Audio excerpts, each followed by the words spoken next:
Tomato ও আলুর নাম শোনেনি এমন মানুষ মেলা ভার। এই সবজি দুটির কম্বিনেশন খাবার টেবিলে এক ভিন্ন মাত্রা এনে দেয়।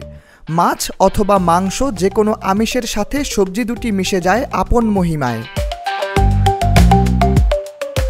বিজ্ঞানীরা বলছেন শুধু রান্নার কড়াই বা খাবার টেবিলই নয়, এই দুটির সবজির সম্পর্ক রয়েছে জন্মগত দিক দিয়ে। প্রাকৃতিক নিয়মে আলু তৈরি হতে সাহায্য নিতে হয়েছিল টমেটোর। বলা হচ্ছে টমেটো ও আলুর মতো দেখতে দুটি বন্য গাছের সংকরায়নের ফলে জন্ম হয় আলুর, যাকে ধরা হয় আলুর পূর্বপুরুষ হিসেবে।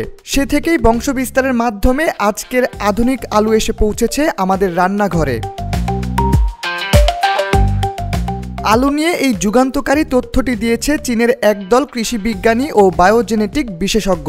এরকম ফলাফল পেতে তারা 450টি সাধারণ আলু ও 56টি বন্য আলুর জিনের ওপর গবেষণা চালিয়েছেন, যেখানে দেখা যায় প্রায় 90 লাখ বছর আগে দক্ষিণ আমেরিকায় প্রাকৃতিকভাবেই আলু ও টমেটো গাছের সংকরায়ন হয়েছিল।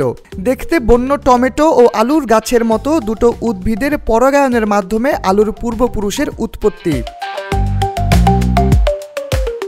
এ দুটি বন্য উদ্ভিদের সংকরায়নের ফলে তৈরি হয় এমন এক ধরনের উদ্ভিদ যার ওপরটা দেখতে টমেটো গাছের মতো আর গোড়াটা আলুর মতো। মূলত পুষ্টি জমিয়ে রাখার প্রয়োজনে এই উদ্ভিদের গোড়ায় আলুর মতো দেখতে টিউবার গড়ে ওঠে ও ওপরটা হয় টমেটো গাছের পাতার মতো।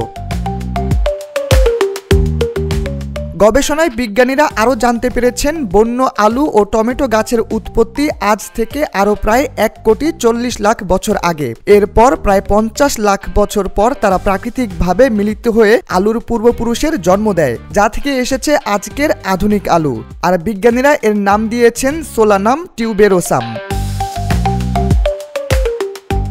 এক্সট্রিম মশার কয়েল প্ল্যান্ট ফাইবার দিয়ে তৈরি, ডেঙ্গু চিকুনগুনিয়া বাহি সহ যে কোনো মশার বিরুদ্ধে দেয় এক্সট্রিম সুরক্ষা। বিশেষজ্ঞরা বলছেন আলু নিয়ে এই গবেষণা অদূর ভবিষ্যতে কৃষকদের আরও সাহায্য করবে, কারণ জলবায়ু পরিবর্তনের সাথে সাথে পৃথিবী ধীরে ধীরে উর্বরতা হারাচ্ছে। পেরুর ইন্টারন্যাশনাল পটেটো সেন্টারের দেওয়া তথ্য মতে আলু বিশ্বের 3য় প্রধান খাদ্যশস্য, যার অবস্থান চাল ও গমের পরে। অন্যদিকে চীন হল বিশ্বের শীর্ষ আলু উৎপাদনকারী দেশ।